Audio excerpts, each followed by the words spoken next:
Pengucapan Sumpah Anggota DPR RI menurut agama Islam dipandu oleh Wakil Ketua DPR RI.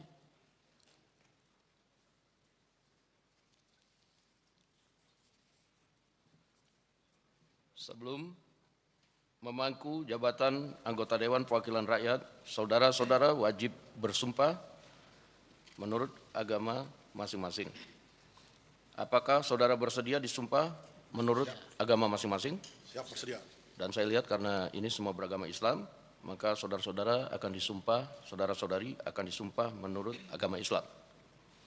Patut saya ingatkan bahwa sumpah yang akan saudara-saudari ucapkan mengandung tanggung jawab terhadap bangsa dan negara Republik Indonesia. Tanggung jawab memelihara dan menyelamatkan Pancasila dan Undang-Undang Dasar Negara Republik Indonesia tahun 1945.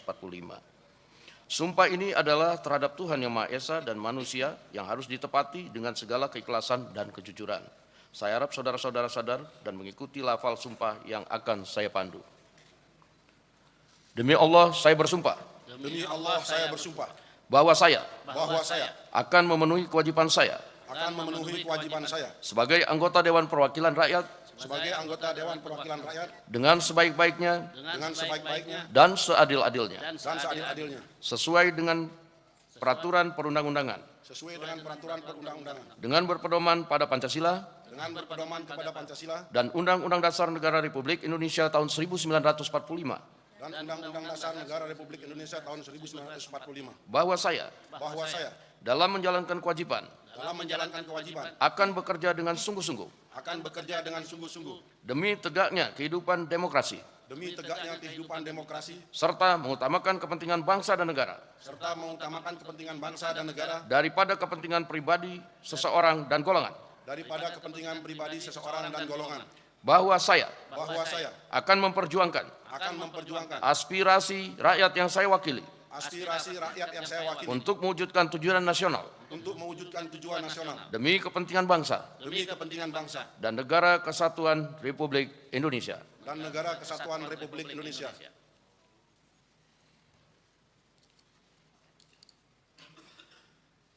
Rohaniwan disilakan kembali ke tempat semula. Hadirin disilakan duduk kembali.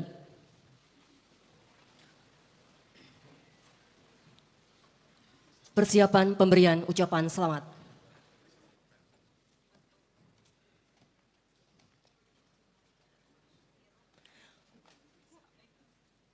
Pemberian ucapan selamat kepada para anggota DPR RI yang baru dilantik oleh pimpinan DPR RI.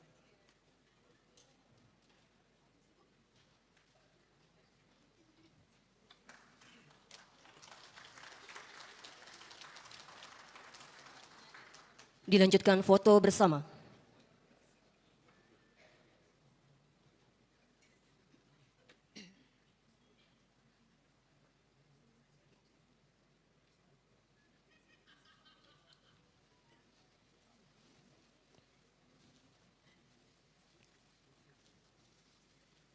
Foto bersama selesai. Upacara pelantikan dan pengucapan sumpah janji anggota DPR pengganti antar waktu telah selesai. Pimpinan DPR disilakan kembali ke kursi pimpinan dan para anggota DPR yang baru dilantik disilakan menempati kursi anggota.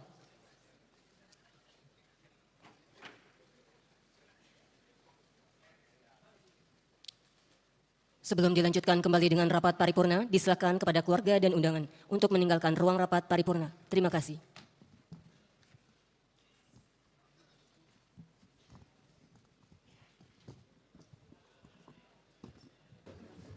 Baiklah saudara-saudara sekalian, sebelum kita menutup sidang Dewan, tadi ada beberapa rekan yang mau menyampaikan aspirasi, waktu kami persilakan.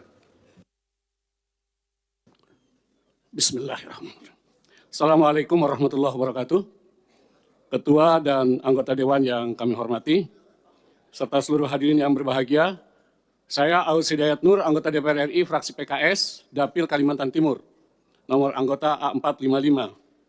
Ingin sampaikan aspirasi sebagian masyarakat agar DPR RI ini menggunakan hak angket untuk mengklarifikasi kecurigaan dan praduga masyarakat atas sejumlah permasalahan dalam penyelenggaraan pemilu 2024.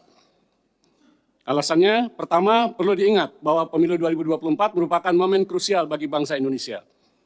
Gelaran demokrasi ini harus tetap dijaga agar terlaksana dengan langsung, umum, bebas, rahasia, jujur, dan adil. Kedua, munculnya berbagai kecurigaan dan praduga di tengah masyarakat perihal terjadinya kecurangan dan pelanggaran dalam penyelenggaraan pemilu perlu direspon DPR RI secara bijak dan proporsional. Hak angket adalah salah satu instrumen yang dimiliki DPR dan diatur dalam Undang-Undang Dasar, dan undang-undang bisa digunakan untuk menjawab kecurigaan dan praduga itu secara terbuka dan transparan. Jika memang kecurigaan atau praduga masyarakat itu terbukti, bisa ditindaklanjuti sesuai undang-undang, dan jika tidak terbukti, ini bisa mengklarifikasi dan menjaga integritas pemilu, sehingga kita bisa meresponnya secara bijak dan proporsional. Demikian interupsi kami sampaikan. Terima kasih atas perhatiannya. Wabillahi taufiq wal hidayah. Assalamualaikum warahmatullahi wabarakatuh. Baik. Ya. Bismillahirrahmanirrahim. Assalamualaikum warahmatullahi wabarakatuh. Terima kasih pimpinan. Saya Fahmi Alidrus, A432 dari fraksi PKS. Akhir-akhir ini saya prihatin terdengar wacana perbincangan tentang biaya operasional sekolah yang dikait-kaitkan dengan program makan siang gratis. Kami ingin sampaikan bahwa sesungguhnya perbincangan program makan siang gratis yang merupakan program janji dari Capres-Cawapres di periode kampanye kemarin sesungguhnya belum layak untuk diperbincangkan. Apalagi kemudian terdengar wacana bahwa program tersebut akan menggunakan program BOS, biaya operasional sekolah, kita pahami adalah biaya yang sepenuhnya dipergunakan untuk meningkatkan mutu pendidikan kita. Masih banyak persoalan-persoalan pendidikan di negeri kita, persoalan guru, persoalan infrastruktur, sarana prasarana sekolah yang masih sangat memerlukan pendanaan.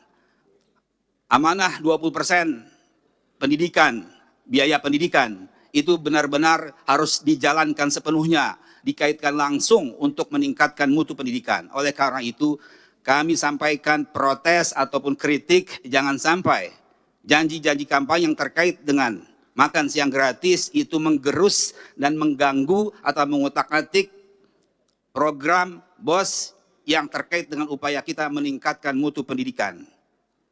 Ini kami sampaikan karena wacana tersebut sudah mulai menggelisahkan banyak pihak, terutama pihak-pihak yang terkait dengan kepentingan peningkatan mutu pendidikan, terutama juga bagi teman-teman tenaga pendidik, teman-teman guru. Mereka gelisah, mereka khawatir kemudian dana tersebut tergerus dan akhirnya yang sebahagian dari dana BOS itu dipergunakan untuk menunjang honor mereka, mereka akan mendapatkan atau mengalami kerugian.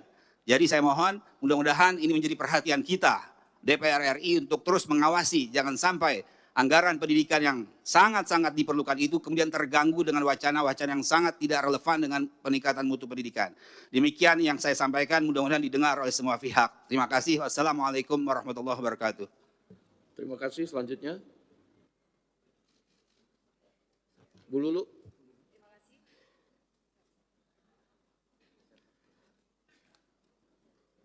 Tolong Pak Fahmi, mikrofonnya dimatikan. Ya, bismillahirrahmanirrahim. Assalamualaikum warahmatullahi wabarakatuh. Saya Lutfi Nur Hamidah dari fraksi PKB daerah pemilihan Jawa Tengah 4. Yang saya hormati pimpinan DPR, Bapak Ibu anggota dan seluruh rakyat Indonesia yang menyaksikan rapat paripurna kita di pagi hari ini. Pemilu adalah perwujudan kedaulatan rakyat dan oleh karenanya tidak ada satupun kekuatan di negeri ini yang boleh merebut apalagi menghancurkan. Karena ini terkait dengan daulat rakyat, maka pemilu haruslah berdasarkan pada prinsip kejujuran, keadilan, tanggung jawab, dan etika yang tinggi. Tidak ada boleh satupun pihak-pihak yang mencoba memobilisasi sumber daya negara untuk memenangkan salah satu pihak, walaupun mungkin itu ada hubungan dengan anak, saudara, kerabat, atau relasi kuasa yang lain. Pemilu tidak bisa dipandang hanya dalam konteks hasil. Lebih dari itu, konteks proses harus juga menjadi cerminan kita semua untuk melihat apakah pemilu telah dilangsungkan secara jujur dan adil. Jika prosesnya penuh dengan intimidasi, apalagi dugaan kecurangan, pelanggaran etika, atau politisasi bansos, intervensi kekuasaan, maka tidak bisa dianggap serta-merta pemilu selesai saat pemilu telah berakhir jadwalnya. Saya adalah salah satu pelaku sejarah gerakan reformasi 98. Sepanjang pemilu yang saya ikuti semenjak 99, saya belum pernah melihat ada sebuah proses pemilu yang sebrutal dan semenyakitkan ini. di mana etika dan moral politik berada di titik minus kalau tidak bisa dikatakan di titik nol. Ketika para akademisi, para budayawan, para profesor, para mahasiswa, bahkan rakyat biasa sudah mulai berteriak tentang sesuatu yang dianggap ada kecurangan, maka saya kira alangkah naifnya kalau lembaga Dewan Perwakilan Rakyat hanya diam saja dan membiarkan seolah-olah tidak terjadi sesuatu. Tanggung jawab moral dan politik kita hari ini adalah mendengarkan suara yang sudah diteriakkan ataupun suara yang tak sanggup disuarakan. Silent majority saya kira akan sepakat dengan kita untuk melakukan langkah-langkah konstitusional, apapun langkah-langkah itu. Dan hari ini kami menerima begitu banyak aspirasi dari berbagai pihak bahwa DPR hendaklah menggunakan hak konstitusionalnya melalui hak angket. Dan melalui hak angket inilah kita akan menemukan titik terang seterang-terangnya, sekaligus juga mengakhiri berbagai desas-desus kecurigaan yang tidak perlu. Kita hanya ingin bahwa demokrasi yang kita lahirkan dengan air mata, berdarah-darah dan bahkan nyawa yang begitu banyak dikorbankan pada tahun 98 tidak berakhir dengan sia-sia. Oleh karena itu pimpinan dan seluruh anggota DPR, saya mendukung hak angket ini kita lakukan semata-mata untuk memberikan kepastian bahwa seluruh proses pemilu 2024 benar-benar dijalankan berdasarkan daulat rakyat, kejujuran, keadilan, etika yang tinggi. Karena disinilah fungsi kita yang sedang ditunggu oleh rakyat. Saya kira ini yang saya sampaikan. Sekali lagi kita tidak boleh tinggal diam, jangan pernah menjadi pengkhianat dan mengkhianatin daulat rakyat. Wassalamualaikum warahmatullahi wabarakatuh. Bu Lulu, tolong mikrofonnya dimatikan. Selanjutnya Pak Slamet, kemudian Pak Herman Hairon, terakhir Pak Arya Bima. Baik, terima kasih Pak Pimpinan. Bismillahirrahmanirrahim. Assalamualaikum warahmatullahi wabarakatuh. Saya Slamet nomor A431 dari fraksi PKS Dapil Jawa Barat 4, Kota dan Kabupaten Sukabumi. Pada kesempatan ini ingin menyampaikan tidak hanya di medsos yang beredar yang kita saksikan antrian panjang rakyat kita untuk kemudian mengantri beras, tetapi saya saksikan sendiri di dapil saya betapa antrian ini memang cukup panjang untuk mendapatkan beras murah. Tentunya ini menjadi perhatian bagi kita semuanya. Kita melalui pimpinan maka saya sampaikan mohon pemerintah hadir di sini bahwa impor beras sudah dilakukan sedemikian rupa. 2023 2 juta ton, 2024 direncanakan 3 juta ton. Tetapi apa yang terjadi, harga beras di rakyat kita, di masyarakat kita juga tidak turun. Tentunya kita sangat senang ketika kemudian harga beras ini, yang harganya mahal ini dinikmati oleh petani. Yang menjadi permasalahan adalah mahalnya harga beras tidak dinikmati oleh petani kita. Di saat yang sama ada rakyat kita yang menjadi kebutuhan beras ini juga mempunyai hak untuk mendapatkan beras yang terjangkau. Disinilah kemudian kita menuntut hadirnya pemerintah tetap menjaga kesejahteraan petani agar panennya bisa dibeli dengan harga mahal, tetapi kebutuhan rakyat kita dengan mendapatkan haknya, yaitu beras dengan harga terjangkau juga harus dipenuhi. Oleh karena itu melalui pimpinan agar pemerintah serius untuk melakukan bagaimana kemudian harga beras ini bisa turun. El Nino sudah lewat, tidak menjadi alasan untuk kemudian ini menjadi harga mahal, tidak. Tetapi saya lebih soroti bagaimana keseriusan petani dan keseriusan pemerintah dan kemauan pemerintah untuk mengatur masalah logistik dari pangan kita. Data yang saya dapatkan bagaimana pemerintah hanya membeli 2% dari seluruh petani, potensi petani kita. Ini data dari Bulog saya dapatkan, hanya 2%. Artinya 98% seluruh panen petani kita dikuasai atau dibeli oleh pihak swasta. Sehingga hari ini pemerintah mendapatkan hasilnya tidak mampu mengendalikan pasar. Kenapa? Karena pemerintah tidak menguasai stok. Berapapun yang dilakukan impor, hanya kemudian keuntungan-keuntungan yang akan didapatkan lebih kepada keuntungan ekonomi. Tetapi untuk menjaga kestabilan harga, sekaligus juga menjaga kesejahteraan petani tidak akan didapatkan. Sekali lagi, melalui pimpinan, saya harapkan pemerintah untuk serius menangani bagaimana kemudian logistik pangan ini dikelola dengan baik, pastikan kesejahteraan petani kita tetap dijaga dengan membeli seluruh potensi petani yang dipanen hari ini. Demikian yang bisa saya sampaikan. Terima kasih. Assalamualaikum warahmatullahi wabarakatuh.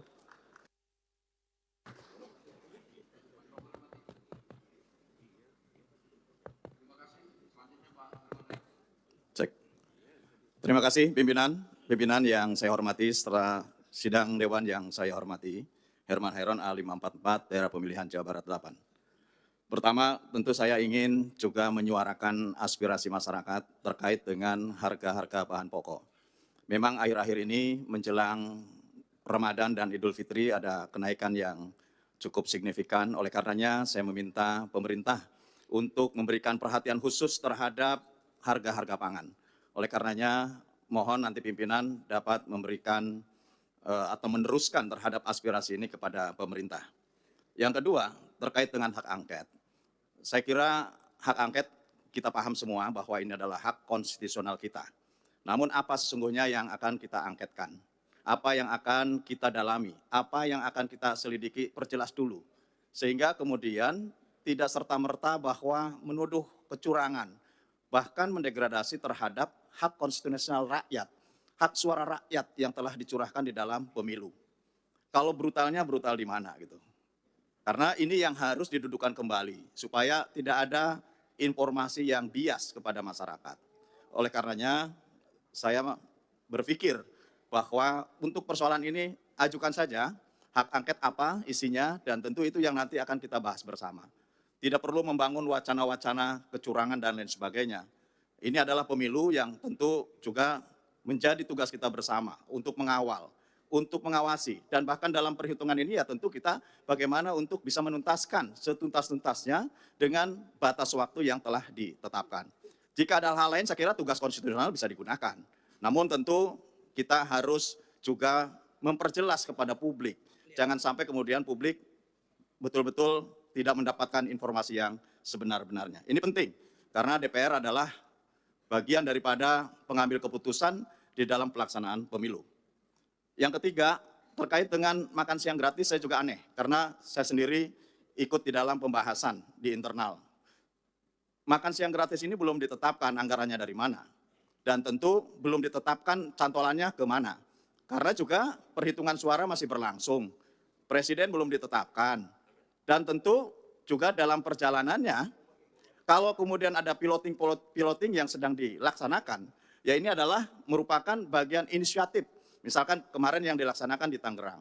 Adapun kemudian pencantolan anggaran terhadap BOS, ini belum ada keputusan menurut saya. Sehingga ini jangan dijadikan polemik di publik, dan tentu semestinya bahwa program yang baik ini nanti kita kan akan bahas juga di DPR. Perspektif dalam pembahasan anggaran-anggaran di pemerintahan juga akan dibahas di DPR. Oleh karenanya menurut saya tidak perlu berwacana, tinggal bagaimana ke depannya, dan ini akan kita bahas bersama. Program ini bagus untuk menciptakan bagaimana ke depan menciptakan generasi-generasi yang unggul, dan tentu nanti proporsinya di mana ditempatkan anggaran ini supaya tepat dan tidak mengganggu terhadap alokasi anggaran lainnya yang tentu saat ini sudah dianggap baik untuk bisa dilaksanakan atau diimplementasikan di berbagai sektor. Saya kira demikian, Ketua. Terima kasih. Baik, terima kasih. Terdata di meja pimpinan ada 3 lagi dan saya pikir cukup sampai dengan 3 lagi karena juga waktu semakin siang. Saya persilakan Pak Arya Bima, setelah itu Pak Kamarus Samad dan Pak Johan Rosihan. Setelah itu kita tutup sidang kita. Silakan. Terima kasih pimpinan. Assalamualaikum warahmatullahi wabarakatuh. Salam sejahtera untuk kita semua. Om Swastiastu, Namo Buddhaya, salam kebajikan, Rahayu. Yang saya hormati pimpinan Dewan, yang saya hormati dan saya banggakan kawan-kawan anggota Dewan. Selamat pagi, kita bertemu kembali di sini tentunya dalam keadaan lelah. Yang jadi kembali untuk periode 2024-2029, walaupun belum ada final dari perhitungan KPU, tapi tanda-tandanya sudah kelihatan, saya ucapkan selamat. Bagi yang tanda-tandanya tidak jadi, tentunya kami ikut merasakan hal-hal apa yang disampaikan kawan-kawan, situasi lapangan elektoral pemilu kemarin. Kalangan rohaniwan, kalangan budayawan, kalangan cendekiawan, menyerukan hal-hal yang perlu kita cermati betul untuk pemilu, pilkada maupun pemilu ke depan. Untuk itu pimpinan, kami berharap pimpinan menyikapi dalam hal ini. Mau mengoptimalkan pengawasan fungsi komisi, atau interpelasi, atau angket, ataupun apapun supaya pemilu ke depan, kualitas pemilu ke depan itu harus ada hal-hal yang dilakukan dengan koreksi, mengkoreksi aturan-aturan kita maupun mengoptimalkan pengawasan kita sebagai anggota legislatif yang tidak ada taringnya, yang tidak ada marwahnya di dalam pelaksanaan pemilu kemarin. Walaupun tanda-tanda itu sudah kelihatan sejak awal. Yang kedua, pimpinan, mengenai masalah perut rakyat, yaitu masalah beras. Hari ini saya membaca di media mainstream, media online, kita tidak bisa lagi menyandarkan pada pangan impor. Thailand menutup impor beras atau ekspor beras ke kita. Vietnam menutup ekspor beras ke kita. India juga demikian. Kalau kita ada defisit neraca suplai beras, kita kadang menyandarkan itu pada kebutuhan untuk kita impor. Untuk kali ini negara-negara tersebut menutup untuk melakukan ekspor beras atau untuk kita impor. Demikian juga ramalan produksi nasional kita. April baru dimungkinkan ada panen.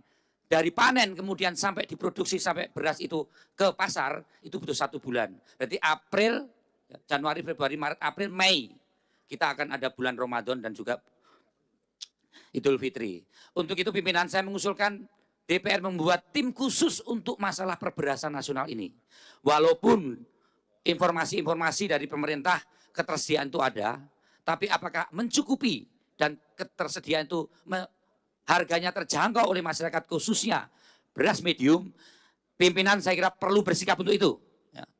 Ini sangat penting karena jangan sampai krisis pangan ini berpotensi menjadi krisis sosial, bahkan sangat mungkin menjadi krisis politik, apalagi situasi-situasi pasca pemilu ini juga belum beres. Kita masih akan banyak persoalan-persoalan di Mahkamah Konstitusi. Hari ini pun di luar juga ada demo-demo.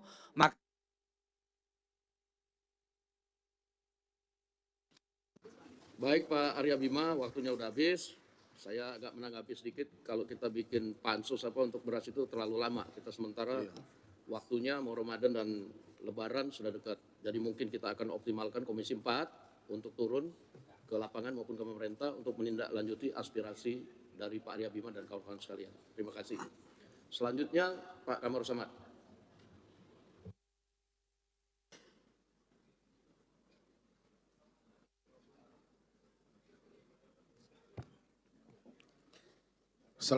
Assalamualaikum warahmatullahi wabarakatuh. Pimpinan yang saya hormati beserta seluruh anggota DPR RI, saya Johan Rosihan, A451 fraksi PKS, Dapil NTB 1 wilayah Pulau Sumbawa. Menyambung sedikit soal beras ini Pak Ketua, Alhamdulillah pekan kemarin kami Komisi 4 sudah turun ke beberapa daerah dan saya kebetulan ke Jogja melihat beberapa kondisi gudang Bulog yang memang tiba-tiba ada beras itu. Nampak dari karungnya yang baru dan lain sebagainya. Nah karena itu menurut saya pimpinan ini tidak bisa ditangani dengan biasa-biasa saja. Apalagi sebentar lagi Ramadan akan datang di mana kebutuhan masyarakat mayoritas muslim di Indonesia ini tentu memastikan keberadaan beras ini. Yang kedua ada lebih dari 13 juta petani yang bekerja di sektor ini. Karenanya kalau ini tidak diantisipasi segera, maka ini bisa terjadi gejolak sosial di tengah masyarakat. Nah untuk itu Pak Ketua, menyambung apa yang disampaikan oleh rekan saya tadi Mas Slamet, satu kita desak kehadiran pemerintah, iya, tetapi harus kita pastikan juga bagaimana bentuk kehadiran mereka. Ya, saya sarankan agar pemerintah ini fokus betul soal beras ini. Tunda dulu proyek-proyek yang mercusuar itu mau selesaikan blok sekian di KN segala macam itu, hentikan dulu. Alihkan uang ini ke beras. Pastikan bahwa stok kita ada dan jangan berpikir untuk impor lagi. Ya. Kita butuh sekarang ini stok 2,5 juta ton untuk menormalisasi stok kita di Bulog.